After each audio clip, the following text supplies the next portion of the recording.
En France, le procès de l'agression de Marie Laguerre se tient aujourd'hui au tribunal correctionnel de Paris. Interpellé lundi dernier, le suspect âgé de 25 ans a reconnu être l'auteur des faits. Il avait giflé la jeune femme en plein Paris. Ça s'était passé à la mi-juillet, une scène immortalisée par des caméras de vidéo relayées abondamment sur les réseaux sociaux. Elle avait ravivé le débat sur le harcèlement de rue et les violences sexuelles. Marie Laguerre qui se trouve actuellement aux côtés de Karina Chabour pour France 24. Karina. Oui, absolument. Dans cette audience qui a donc été renvoyée au 4 octobre dernier, le temps de procéder à une expertise psychologique plus approfondie de l'agresseur et également assortie d'une peine, une peine, de détention provisoire. Alors, tout d'abord, Marie Laguerre, première réaction à cette décision, de la déception, du report de l'audience et peut-être un soulagement de le savoir ce soir en prison? Alors oui, évidemment, une déception, puisque j'aurais aimé que cette histoire trouve sa clôture aujourd'hui pour pouvoir passer à autre chose.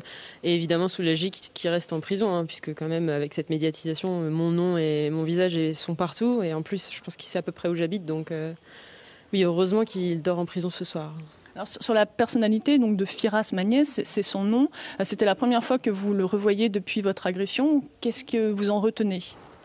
Alors, je trouve que c'est un personnage très intéressant, du terme, mais je veux dire, c'est intéressant de découvrir sa personnalité que moi, à titre personnel, hein, j'estime, que je trouve plutôt...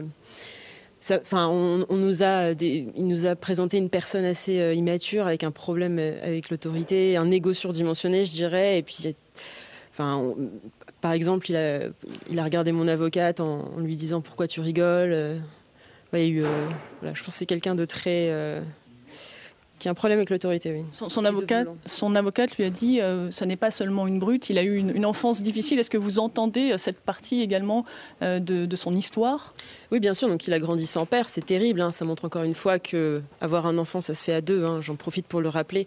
Les pères ne sont pas là juste pour disparaître après la naissance. Hein. C'est un acte lâche.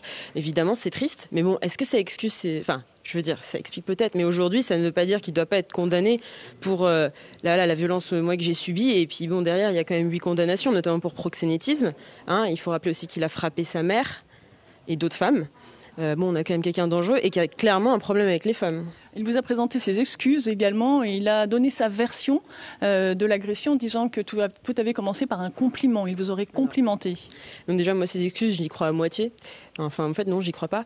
Et puis, son compliment, personnellement, je ne l'ai jamais entendu. Les témoins non plus ne l'ont jamais entendu. En revanche, il se rappelle très bien des coups de langue et des bruits humiliants et de la violence qui a escaladé très rapidement. Pour ses excuses, il a quand même précisé qu'il aurait dû utiliser la parole pour me donner une meilleure leçon de vie. C'est-à-dire que pour lui, il estime devoir me donner une leçon de vie parce que j'ai répondu à son comportement sexiste et intolérable. Enfin, ça montre quand même qu'il y a un énorme problème d'éducation vis-à-vis des femmes pour cette personne. Alors son avocate a souhaité qu'il ne soit pas en détention provisoire, qu'il soit uniquement sous contrôle judiciaire et a demandé à ne pas céder à la pression médiatique. Qu'est-ce que vous lui répondez ? Alors, je pense que je tenais à peu près le même discours, en tout cas au niveau du lynchage public. Hein, moi, je l'ai toujours dit que je ne souhaitais pas un lynchage public, que la haine et la colère que cette personne a pu, l'émotion qui a pu être déclenchée chez beaucoup de personnes qui ont vu la vidéo. Je voudrais pas que la haine, prenne le dessus. C'est important de respecter le travail de la justice, mais il faut savoir que le retentissement médiatique, moi aussi, j'en souffre énormément. Vous avez beaucoup vous-même utilisé les réseaux sociaux et les médias pour médiatiser cette affaire. Oui, mais pour moi, je vois ça comme une espèce de responsabilité, parce qu'on m'a donné la chance de parler d'un problème qui est systématique, quelque chose qui est un vrai fait de société, qui touche toutes les femmes. Donc évidemment, je ne me voyais pas trop avoir le choix. J'en ai profité en effet pour en parler. Pour dénoncer ces comportements qui sont malheureusement systématiques. Son avocate a également parlé d'un fait somme toute banal en comparaison immédiate, demandant la clémence de la Cour. Que lui répondez-vous ? Mais alors, je trouve que c'est pas un très bon argument de dire que c'est banal et donc du coup, vu que les autres on les laisse passer, lui aussi.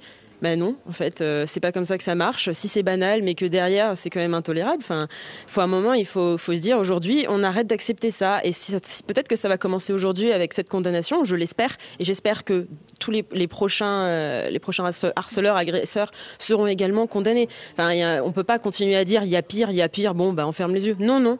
Il y a des choses qui sont intolérables, on les tolère pas, et puis on les punit. Merci beaucoup. Donc on a bien compris qu'il était condamné en détention provisoire jusqu'à l'audience qui, elle, a été repoussée au 4 octobre prochain. Merci.